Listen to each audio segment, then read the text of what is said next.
গোটা যুবভারতী চত্বর এখন রীতিমতো ধ্বংসস্তূপে পরিণত হয়েছে। এই যে চারিদিকে এই যে দেখতে পাচ্ছেন এগুলো চেয়ার পড়ে রয়েছে, শয়ে শয়ে চেয়ার, প্রতিটা গ্যালারি ভেঙে ফেলা হচ্ছে চেয়ার। মাঠে প্রতিটা গেট ভেঙে লোক চলে গেছে, এখানে দেখুন এখন চেয়ার চোরা হচ্ছে।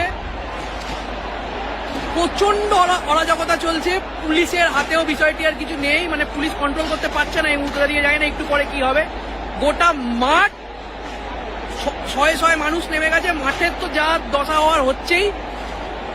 যুবভারতী চত্বর যে গর্বের যুবভারতী বাঙালির, সেই যুবভারতী চত্বরের চেয়ার বলে আদৌ আর কিছু থাকবে কিনা সেটাই বোঝা যাচ্ছে না। এই হচ্ছে বর্তমান পরিস্থিতি। ভিআইপি গ্যালারি থেকে একের পর এক চেয়ার ছড়া হচ্ছে, এই হচ্ছে মাঠের পরিস্থিতি।